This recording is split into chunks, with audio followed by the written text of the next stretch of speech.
So guys, now let's talk about some important spaces in hand. We got some important spaces deeply situated in the hand, like we got a thenar space, mid palmar space. We got a space in the fingers, we call them pulp spaces. And we also have a space which is present in the distal forearm called a space of perona, with which the hand spaces do communicate. So that actually is not a space of hand, but there is a communication of space of hand to the forearm space. So let me write the name first and then we'll discuss them one by one. So we said one of the space is called as the thenar space. As the name suggests, it is there due deep to the thenar eminence. Then there's another space which is called as a mid palmar space. It's larger one. We call it mid palmar space.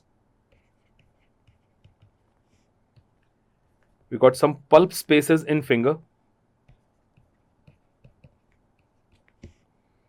And then there's space in the forearm which is called as forearm space of perona. That is the forearm space of perona.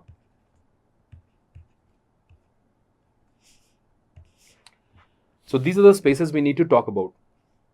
Out of all these spaces, the thenar and the mid palmar space are very important to understand, and we got a lot of clinical questions from there. And this needs some good understanding. If you actually understood the muscles of the hand, basically about their orientation and arrangement in the hand, especially about the interosseous and the thenar muscles, it will be a bit easy for you to understand these spaces. So to know about the thenar and the mid palmar space, let us take a transverse section from somewhere from the middle of the palm, somewhere from here, from where the thenar and the mid palmar space, thenar and the hypothenar eminence are present, and we have a palmar aponeurosis bridging between the two. So deep to that, there will be a space over there, which is a thenar space. In a way, if I go more distal to the carpal tunnel, I mean, when you enter through the carpal tunnel, you are in the hand. So when you enter through the carpal tunnel, the region that you're reaching in is the region where we have these spaces called as the thenar and the mid palmar spaces. So before I draw the transverse section, let me just give you a brief idea where we are taking the section from. So here we go. Let us say this here is the, just make sure you draw it very small on the side of the paper. If this here is the hand, so thenar space is supposed to be in this region here, that is a thenar space.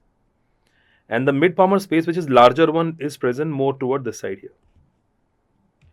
So guys, this, let us say, is a thenar, and the one which I'm highlighting in blue here, this is the mid palmar space. And we got to take a transverse section through these spaces like this to understand how they are formed and what are their boundaries, right? Writing in short, this is TS, that is a thenar space, and I'm writing this as MPS, that is mid palmar space. Thenar space and mid palmar space. So this TS is a transverse section. So I want you to think about how the transverse section will look like, because you already have an idea about how muscles are arranged in the hand. So we can think about this transverse section, guys. If I take a now look at this. Imagine if I take a transverse section from this level of the thenar region and the hypothenar region, then obviously on this side you will see the thenar eminence. Here we will see the hypothenar eminence. Thenar eminence is seen related to the first metacarpal. Hypothenar eminence is seen in more relation to the fifth metacarpal, and the other metacarpals will be there below, right? And there will be an aponeurosis which is bridging between the thenar and the mid palmar space, and that thenar and the hypothenar eminence, and the hollow space in between them is what you call as, which is going more distal in the hand, is the spaces in hand. Let me draw this section for you, and I hope that this will help you understand. Let us say this is a fifth metacarpal, the fourth, third, second, and first. I'm just drawing it purposefully a bit more concave here. So here is the first metacarpal, this is the second one, the third metacarpal, the fourth, and the fifth. Okay. Now, what do you expect to see between the metacarpal, guys? What are the muscles we discussed which are present between the metacarpals and present on them? Like if I start with a thenar and hypothenar eminence, not talking about their precise attachment, the thenar eminence is obviously in relation to the first metacarpal. So when you see the thenar eminence, it will look something like this here. This big eminence here is the thenar eminence, so thenar muscles are there. Hypothenar muscles or hypothenar eminence, which is a smaller one, is present in this, right? Let me keep writing all these. These are the thenar muscles or thenar eminence is this. and this here is the hypothenar.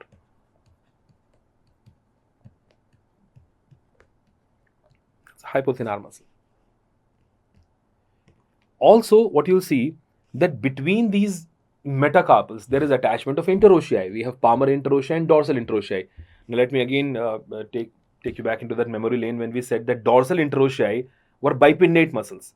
So that means the dorsal interossei will be originating between all the metacarpals. So like dorsal interossei will be originating from here also and here also. Like this is a dorsal interossei. There is another origin of dorsal interossei. Here is dorsal interossei, and this one is also a dorsal, the first one. What about palmar interossei? We said palmar interossei were unipinnate. And the attachment of palmar interossei was that if first one is present, that will be here. This is first palmar interossei. This is the second one. Nothing on the middle. Then we have third one here. And the fourth one is here. So all in all, we are looking at the dorsal and the palmar interossei. Guys, let me write that as well. This muscle here represents, I'm writing DI, that is dorsal interossei. And these muscles here represents the palmar interossei, the bipinnate and the unipinnate muscle. See, it is all about understanding how this diagram is made, how this transverse section look like, and that is only possible if you know the muscles of the hand. So it is if you have not seen that part, make sure you go back and look at the muscles of the hand first and then come back to this video. The one which is bridging between both thenar and hypothenar eminence, this here is the palmar aponeurosis. There we go. This here is the palmar aponeurosis.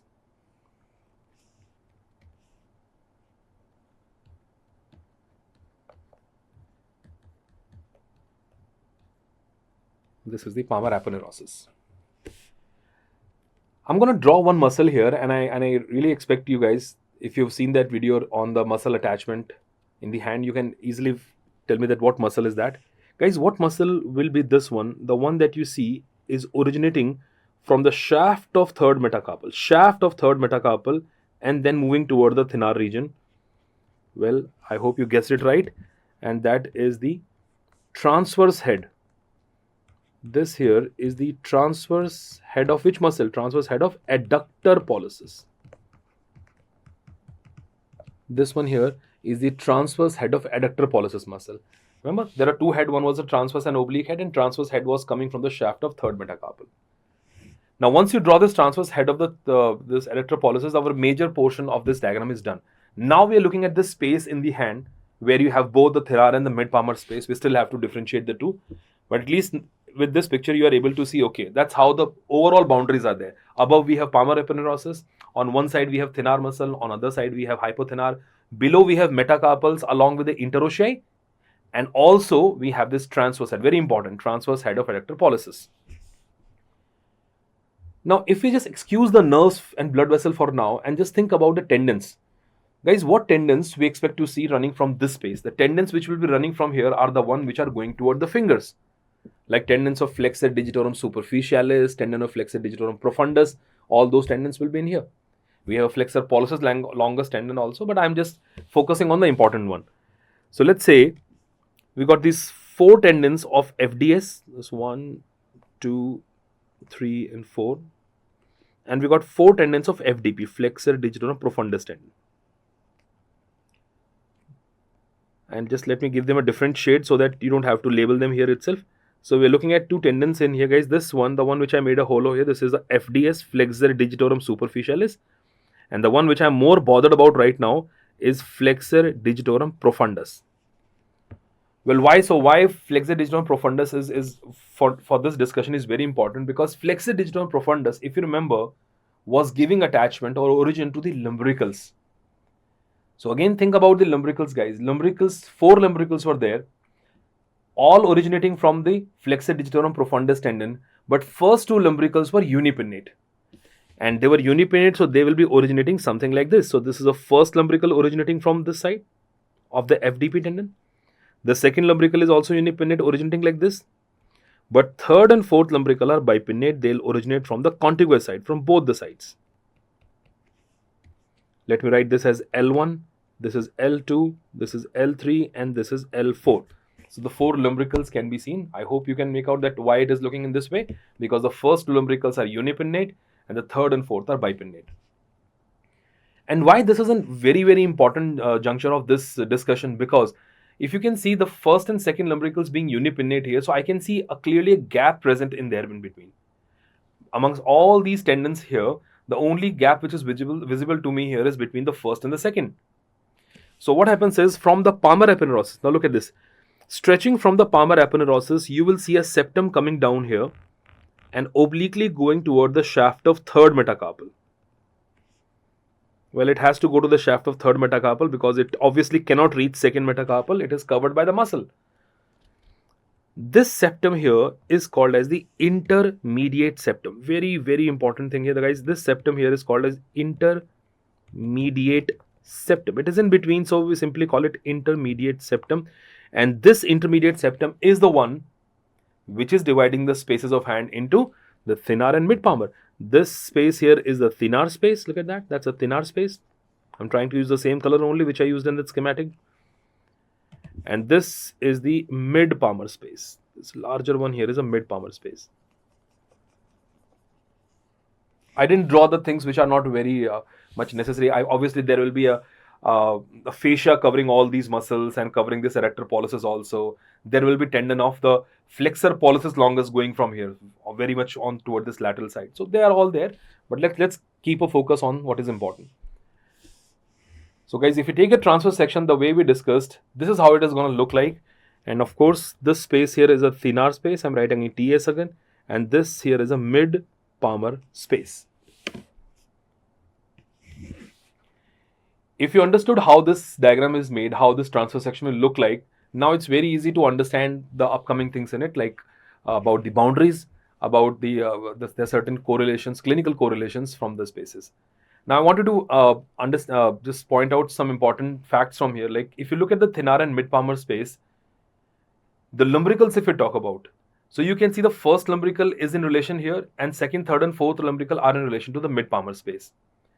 The facial sheath of the first lumbrical communicates with the thenar space, and the facial sheath which is covering the third, fourth and second lumbrical, they are in communication with mid palmar space.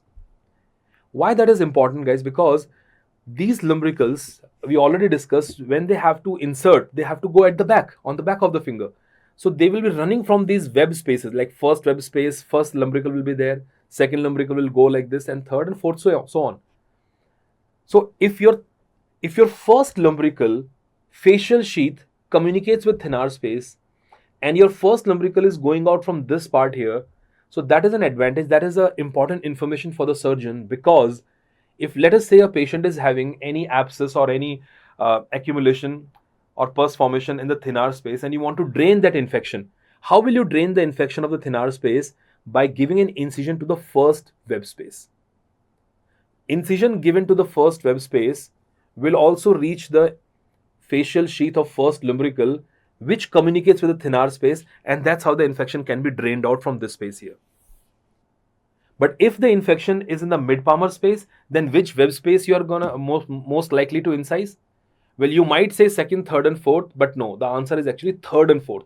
Second we usually don't go with, because second web space is somewhere in line with this intermediate septum. So we have intermediate septum somewhere here inside. So when you incise the second web space, you're not very sure that which space you are going into. Let's not use it. So if you want to drain the infection of thenar space, we will be incising the first web space so that the incision goes to the facial sheath of first lumbrical. If we want to drain the infection of the mid palmar space, we're going to incise the third and the fourth web space so that we'll incise the facial sheath of third and fourth lumbrical, and we can drain the infection of the mid palmar space from there. Let us write down all these information. The first important point here is that thenar space, I'll be writing at TS and MPS. Thenar space communicates. Thenar space communicates with the facial sheath of first lumbrical. I'm writing L1, guys. That is facial sheath of first lumbrical. Similarly, the mid palmar space, it communicates with facial sheath of L2, L3 and L4, second, third and fourth lumbrical.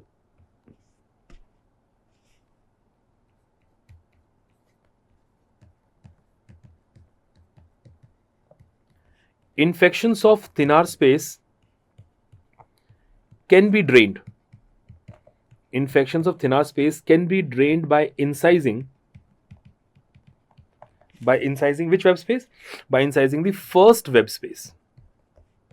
By incising the first web space, which is an exit point for the lumbrical. That's how the lumbrical comes out and goes onto the dorsal digital expansion. Whereas same story again, infections of mid-palmar space can be drained by incising. Go with third and fourth web spaces. So for thenar space, it is going to be the first web space, and for the mid-palmar space, you got to drain it through the third and the fourth web spaces and not the second. It is also important to note, guys, this thenar space and mid-palmar space, out of these two, it's the mid-palmar space which also communicates proximally to the forearm space of Perona. I'll tell you what space is that, but let's write it down first. That out of the two spaces, it is the mid-palmar space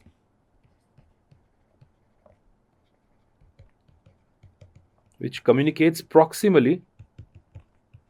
It communicates proximally to what space? To the forearm space of Perona. It communicates proximally to the forearm space of Perona. Now the question is, what is the space of Perona? This mid-palmar space is communicating proximally to the space of Perona. What Perona is? Well, space of Perona is a facial space which is present between the deepest muscle of the anterior compartment of forearm. Now think about what muscles we have in the anterior compartment. What are the deep muscles we have? The deepest muscle that you see in this part here is pronator quadratus muscle, right? The pronator quadratus, which is present between the radius and ulna, one of the muscle for the pronation. And more superficial to pronator quadratus, but still the deep muscle only, is flexor digitorum profundus and flexor pollicis longus. We have three muscles in the deep compartment of forearm. What are the three muscles we have? Flexor digitorum profundus, flexor pollicis longus, and pronator quadratus. So we have flexor digitorum profundus and flexor pollicis longus above, and pronator quadratus is below them, and the space in between, that facial space in between them, is called as a space of Perona. So the space of Perona, when I say it is the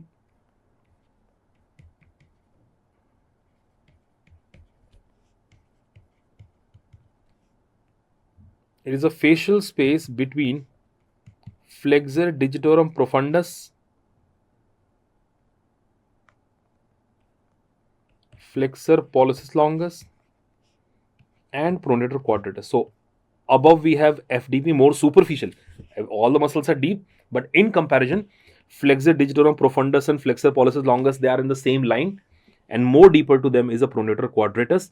So the space in between the two is called as the space of Perona. And this space of Perona actually extends proximally till the oblique line of radius. If you look at the radius bone, there is a line on the radius called as the oblique line of radius. In other way, what I'm saying, that if there is a mid-palmar space infection, that can go proximally into the space of Perona because it communicates there. But the space of Perona proximally is extending till where? It is extending till the oblique line of the radius. So I can add one more point to this. This space of Perona extends proximally. The space of Perona extends proximally to the oblique line of radius bone, to the oblique line of radius. So this is about the spaces that we have in here. The thenar space, the mid-palmar space, and the space of Perona. We talked about one more space there, and that space we said is a pulp space. So now let's very quickly about the pulp space also. And see, guys, I'm not talking about the boundaries of the thenar and mid-palmar space, because see, these are like well understood. We don't have to unnecessarily increase our workload. If you look at this picture, you can make out that what is the anterior boundary, what is posterior boundary, what is on the medial side, what is on the lateral side. You can see it. So just don't keep writing and adding stuff to your notes unnecessarily. Try to remember the diagram, how it is formed, understand the muscle attachment, and it's very easy to speculate the boundaries of these spaces. The pulp space. Now what about the next one, that is the pulp space. Pulp space is present in the finger. Now, how will you appreciate this pulp space? For that, we're gonna take a longitudinal section along the finger and see it in this way. Like imagine if I put a finger like this and take a section, sagittal section or a section along the axis of the finger, and you see it from the side. So obviously you'll be looking at the phalanges here. So we'll be looking at the distal phalanx. Let's say this here. I'm trying to draw it big here. This is a distal phalanx. Then we have middle phalanx and so on. We don't have to draw all of them, right? Well, if I drew, let me just draw the third one also then.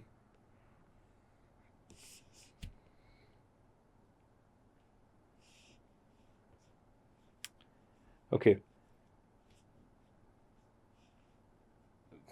If this here is the nail bed,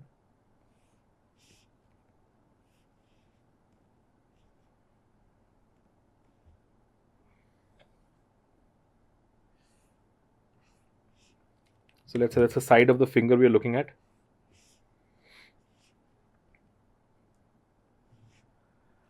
Now what do you see from the skin? From the skin of the tip of the finger, you will see there are some connective tissue septum which are extending till the periosteum of the distal phalanx.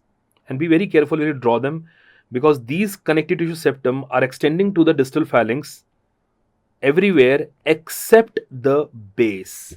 Do not draw this connective tissue septum to the base of the distal phalanx. Leave it around. So what are these? These are the connective tissue. These are in here connective tissue septum, which are extending from where? Extending from the tip of the skin, and then it is going to the periosteum of the distal phalanx. Periosteum of the distal phalanx, and these connective tissue septum are the one which are dividing this region into all these small spaces, all these closed compartment, which we call them pulp spaces. So these are all pulp spaces you're looking at here. These are all pulp spaces.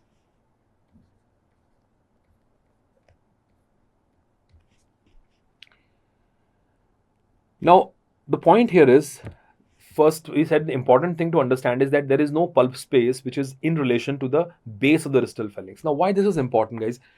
Now, think of a blood vessel. Like we already know that common digital artery, which divides into the proper digital artery, will be coming and supplying to the distal phalanx also. Now, let us say this is one of the proper digital artery. It is coming like this here. And this proper digital artery will go through these pulp spaces and will be giving numerous branches to the distal phalanx. Look at this. Look at all these branches will be coming in there and supplying the distal phalanx. What artery is that? That is a digital artery, proper digital artery, or simply say digital artery. Now, the point to be noted is that digital artery goes inside, supplies the distal phalanx, but the base of the distal phalanx will also be supplied by the same digital artery, but those arteries are not present in the pulp spaces. Now, that's the important point here. If you look at these blood vessels here, if you look at these blood vessels, if I just like mark them for you, these blood vessels, they are present outside pulp spaces. Those branches which are supplying the base of the distal phalanx, they are present outside the pulp spaces. Now, why this is important clinically? Because if somebody is having a pulp space infection, the Fallon or Vitello, so if there is a pulp space infection, obviously because of that pulp space infection, the pressure inside the compartment will increase. There will be inflammation, so there is a compartmental pressure increasing. If the compartment pressure inside increases, all these blood vessels, all these arteries will get occluded. And if all these blood vessels will get occluded, that can lead to the avascular necrosis of the distal phalanx. But which part will be spared? The base of the distal phalanx will still be spared, because thankfully their branches are coming out from the outside the pulp spaces here. So that is the main point in here, that if there is a pulp space infection,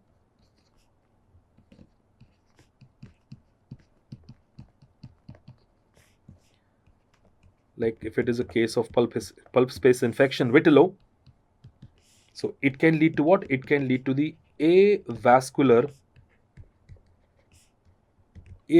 necrosis of how much part? Of the distal 4/5 of distal phalanx.